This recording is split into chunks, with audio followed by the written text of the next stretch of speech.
पुंडलिक वरदे हरी विठ्ठल, श्री ज्ञानदेव तुकाराम, पंढरीनाथ महाराज की जय, गोपाळ कृष्ण महाराज की जय, संत श्रेष्ठ ज्ञानेश्वर माऊली की जय.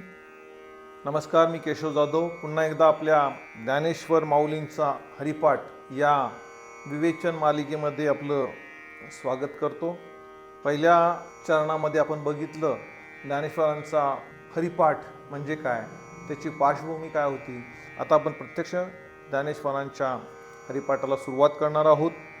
जय जय राम कृष्ण हरी, जय जय राम कृष्ण हरी, जय जय राम कृष्ण हरी, जय जय राम कृष्ण हरी, जय जय राम कृष्ण हरी, जय जय राम कृष्ण हरी, जय जय राम कृष्ण हरी, जय जय राम कृष्ण हरी, जय जय राम कृष्ण हरी, जय जय राम कृष्ण हरी, जय जय राम कृष्ण हरी, जय जय राम कृष्ण हरी.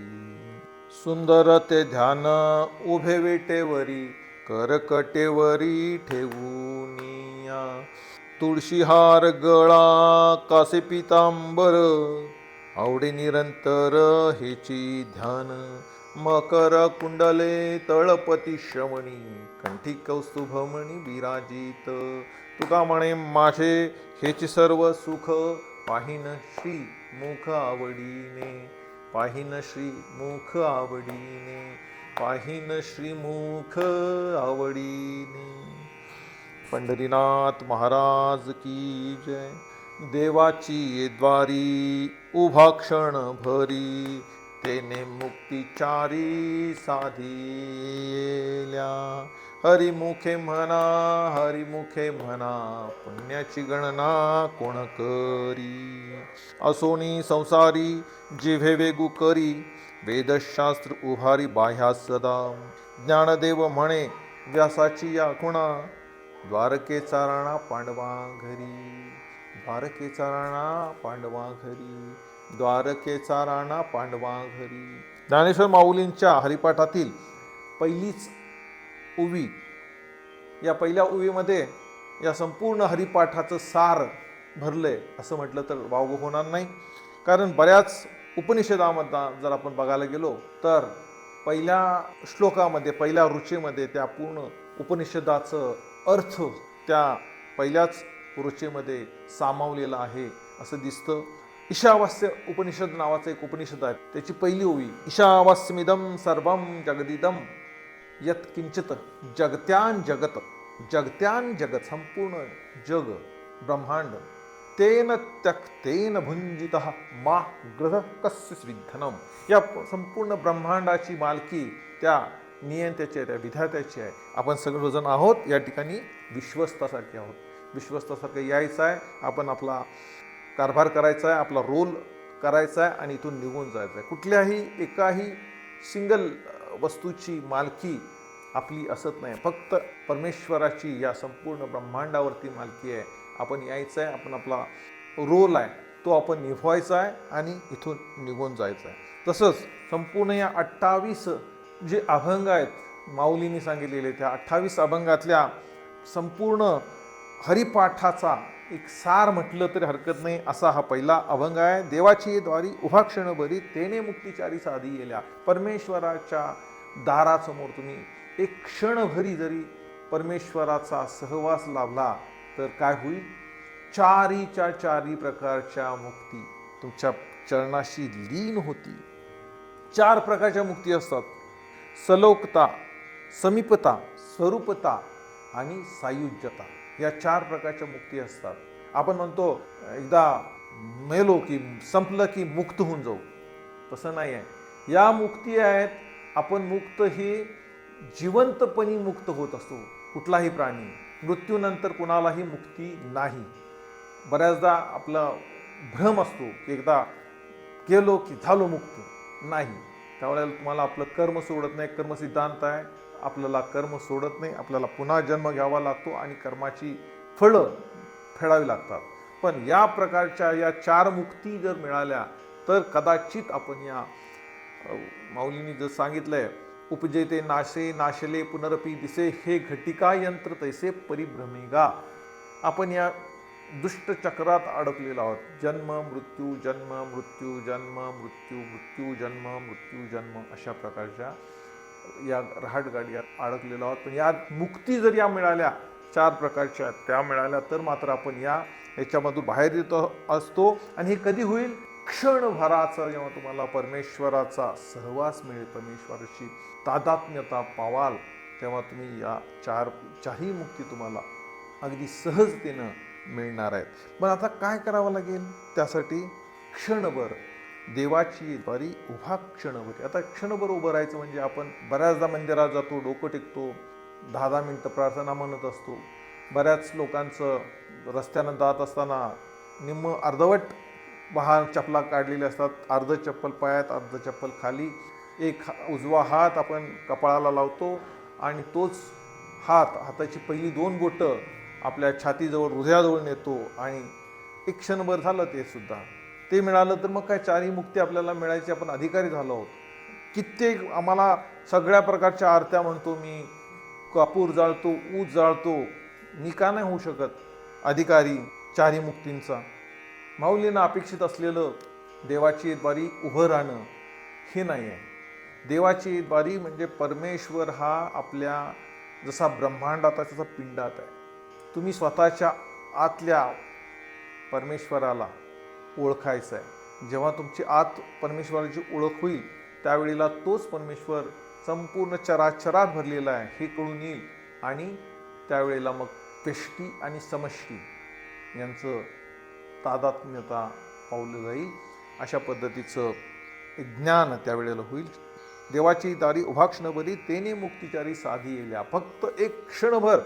जसा एक दृष्टांत आहे, रात्रीची वेळ आहे, एका खोपीमध्ये एक भला मोठा सर्प आलेला आहे आणि त्या सर्पाला मारण्यासाठी संपूर्ण गाव जमलेलं आहे त्या ठिकाणी. कोण काठी घेतलंय, कोण लाठी घेतलंय, कोण कुऱ्हाड घेतली, कोण भाला घेतलेला आहे, कुणी तलवार आणलेली आहे, कुणी ते विशिष्ट प्रकारची काही शस्त्र आणलेली आहेत आणि त्या सर्पाला मारण्यासाठी संपूर्ण गाव लोटलेलं आहे. पण एकाचही हिंमत होत नाही, धाडस होत नाही त्या खोपीमध्ये जायचं आणि त्या सर्पाला ठेचायचे, अशी एकाची हिंमत होत नाही. संपूर्ण मायेचा हा खेळ आहे, लबाडीचा खेळ आहे सगळा. प्रत्येकजण लांबून बघतोय की त्या सर्पाला मारायचं आहे, पण पुढं कोण जायची कुणाची हिंमत नाही. अशाच वेळेला त्या रात्रीच्या वेळी एक लख अशी वीज, पावसाळ्याचे दिवस असतात, लख अशी वीज कडाडते आणि त्या विजेच्या प्रकाशामध्ये, लख प्रकाशामध्ये एका व्यक्तीचं लक्ष त्या सर्पाकडे जातं आणि ज्या क्षणी वीज चमकते आणि तिथं लक्ष जातं, त्याच वेळेला त्याला ज्ञान होतं की हा सर्प नसून हा दोरखंड आहे, म्हशीच्या गळ्यात बांधलेला कासराची दोरी आहे. आणि त्या दोरीला बघून हे सगळं गाव मागं लागलं, सर्प आहे, सर्प आहे, त्याला ठेचायचं आहे म्हणून. पण ज्या वेळेला त्या व्यक्तीला इतर 10 व्यक्ती म्हणतात, अरे सर्प आहे, तो नाग आहे, कोण म्हणते कोण धामण आहे, कोण म्हणते आणि कुठलं फुरसं आलंय, त्यावेळेला ज्या माणसाला ज्ञान झालेलं आहे त्याला कुणी किती सांगितलं तर पटणार नाही, ही दोरी आहे, हे त्याचं ज्ञान झालेलं आहे. तसं जेव्हा एका क्षणभर आपल्या खऱ्या स्वरूपाचं जेव्हा आपल्याला दर्शन होईल, ज्ञान होईल, त्यावेळेला आपल्याला संपूर्ण माया, ही सृष्टी, हे ब्रह्मांड, हे फूल आहे, ह्याच्यामध्ये तत्व जे परब्रह्म तत्व आहे, जे आत्मतत्व आहे, हेच शाश्वत आहे आणि ही सगळी माया ही बदलणारी आहे, अशाश्वत आहे, याचं त्यावेळेला ज्ञान होईल. आणि हे जेव्हा ज्ञान होईल त्यावेळेला तुला सलोकता, समीपता, स्वरूपता आणि सायुज्यता नावाच्या 4 प्रकारच्या या मुक्ती तुला मिळणार आहेत. सलोकता म्हणजे परमेश्वराचा लोक, परमेश्वर, स्वर्ग म्हणतो आपण, ज्या ठिकाणी परमेश्वराचं अखंड वास्तव्य आहे, वैकुंठ भवन आहे, त्या ठिकाणी तुला वास्तव्य मिळणं ही एक प्रकारची मुक्ती आहे. समीपता, अखंडपणे भगवंताच्या सोबत तुम्हाला वास लागेल. आता जेव्हा जेव्हा परमेश्वर प्रकट होत असतात, परमेश्वराची अवतार घेऊन येत असतात, त्यावेळेला त्यांच्यासोबत त्याचे लीला सहचर असतात. तुकाराम बुवांचं एक अभंग आहे, न लगे मुक्ती धनसंपदा, संत संग देई सदा, संत संग देई सदा. आम्हाला मुक्ती नको, धन नको, संपदा नको, सुखे घालावे गर्भवाशी. आम्हाला गर्भवाशी परत परत जन्म दे, काही हरकत नाही, पण अट एकच आहे, की संत संगदी सदा, संतांच्या संगत आम्हाला मिळू दे, तुझं अखंड तुझं सहवास मिळू दे, मग आम्हाला काही मुक्ती नको, धन नको, संपदा नको, या चारी प्रकारच्या मुक्ती पण आम्हाला नको. म्हणजे आम्हाला समीपता ही मुक्ती दे. स्वरूपता, प्रत्यक्ष भगवंताचं जे स्वरूप आहे आपल्याला प्राप्त हो, अशा प्रकारची ही मुक्ती आहे. आणि सायुज्यता ही उच्च मुक्त अवस्था म्हटलं तर हरकत नाही. परमेश्वरामध्ये आपण विलीन होतो, म्हणजे आत्मतत्व हे ब्रह्मतत्वामध्ये विलीन होऊन जातं.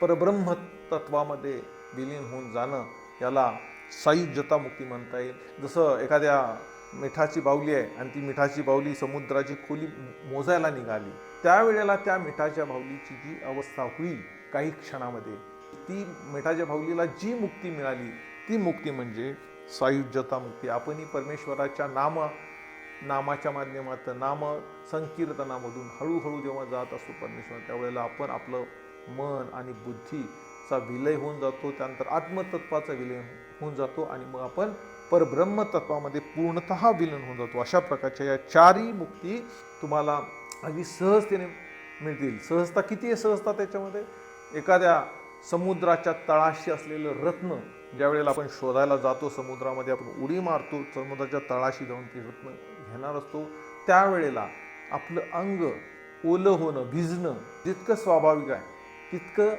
परमेश्वराचा जेव्हा तुम्ही क्षणभर उभं राहता परमेश्वराच्या ठिकाणी, त्यावेळेला तुम्हाला जितकं अंग भिजणं स्वाभाविक आहे तिथनं तेवढं तुम्हाला ह्या मुक्ती, चारी प्रकारच्या मुक्ती मिळणं स्वाभाविक आहे. अष्टसिद्धी तुम्हाला मिळत असतात, 8 प्रकारच्या सिद्धी मिळायला लागतात जेव्हा तुम्ही परमेश्वराला शोधायला निघता. माऊली म्हणतात अष्टसिद्धी जाऊ दे, आम्हाला चारही मुक्ती तुम्हाला मिळणार आहेत. कधी? तुम्ही जेव्हा परमेश्वराच्या ठिकाणी एक क्षणभराची तुमची ब्रह्मानंदी घंटी वाजली, जेव्हा वाजेल तेव्हा. त्यासाठी काय करा? असोनी संसारी जिव्हे वेगू करी, वेदशास्त्र वारी बाह्या सदा. संसारामध्ये अनेक प्रकारची कामं आहेत, कर्म आहेत. कर्म सिद्धांताप्रमाणे माणसाला कर्म कधी सोडत नाही. पण पुढच्या अभंगामध्ये जसं सांगितलंय माऊलींनी, मंथुनी नवनीता तैसे घे अनंता, वाया व्यर्थ कथा सांडी मार्गो, वाया व्यर्थ कथा सांडी मार्गो. पुढचे व्यर्थ कर्म जे आहे ते तू टाकून दे. जसं दह्यामधून फक्त लोणी काढलं जातं आणि जे बाकीचं ताक आणि बाकीच्या गोष्टी, त्याचं पाणी हे फेकून दिलं जातं आणि फक्त लोण्याचा गोळा आपण त्यामधून काढतो, तसं तुम्ही बाकीची जी कर्म आहेत आपली, त्या कर्माला महत्त्व देऊ नका. ते कर्म हे एक रुटीनचा भाग आहे, आपण जाता जाता करणं भाग आहे, तसं ते तुम्ही करा. श्वास घेत असतो आपण, श्वास घेत असताना जेवत असतो आपण, जेवत असताना श्वास घेणं असं म्हणत नाही आपण आता जेवतोय आता श्वास बंद करूया, असं होत नाही. श्वास घेणं चालू असतं, एक आपलं जेवण सुरू असतं, झोप सुरू असते, श्वास सुरू असतो. तसं तुम्ही तुमचं विहित कर्म करत राहा, पण त्याचं महत्त्व जे आहे कर्माचं ते बाजूला ठेवा. एकच एक कर्म तुमचं आहे, त्या दह्यापासून लोणी काढण्यासाठी जे मंथन करायचं आहे तुम्हाला, मंथुनी नवनीता, त्याप्रमाणे तुम्ही लोणी काढा. आणि त्यासाठी तुम्ही असोनी संसारी जिभे वेगू करी, जिभेला तुमच्या वेगवान करा आणि त्या परमेश्वराचं तिथं चिंतन करा. तर तुम्हाला काय होईल? वेदशास्त्र उभारी बाह्या सुद्धा, वेदशास्त्र सुद्धा तुम्हाला हात वर करून तुम्हाला सलाम ठोकतील. ज्ञानदेव म्हणे व्यासाची या खुणात द्वारकेचा राणा पांडवा घरी. माऊली म्हणतायत व्यास मुनींनी, अगदी व्यास मुनींचा दाखला देऊन माऊली सांगतायत की द्वारकेचा राणा जो प्रत्यक्ष भगवान आहे, भगवान श्रीकृष्ण हा द्वारकेचा राणा, प्रत्यक्ष परब्रह्म काय होतं? हा हे परब्रह्म पांडवांच्या घरी वास्तव्याला होतं, सेवेला होतं म्हटलं तर हरकत नाही. अर्जुनाचा रथ चालवण्याचं काम भगवंतानी केलं, सारथ्य केलं. आणि म्हणजे हे परब्रह्म हे कसं आहे? हे परब्रह्म हे भक्तासाठी, आपल्या भक्तीसाठी आणि नामासाठी वेळ आहे. ज्या ठिकाणी भगवंत नाम असेल त्या ठिकाणी भगवंत हा प्रकटच असतो. जेथ परितयापाशी पांडवा मी हरपला गिरसावा, जेथ नाम घोषू बरवा करीती माझा. ज्या ठिकाणी माझं नाम आहे, नाम संकीर्तन आहे, माझा भक्त आहे, त्या ठिकाणी प्रकट होत असतो. त्याप्रमाणे अर्जुनाच्या आणि 5 पांडवांच्या मदतीला प्रत्यक्ष परब्रह्म अवतरलं. त्यांनी त्या ठिकाणी त्यांचा पक्षाचं घेतलं आणि कौरवांचा नाश करण्यासाठी 5 पांडवांना मदत केली, त्यांना ज्ञान दिलं आणि त्यांना परब्रह्म स्वरूपापर्यंत पोचवलेलं आहे.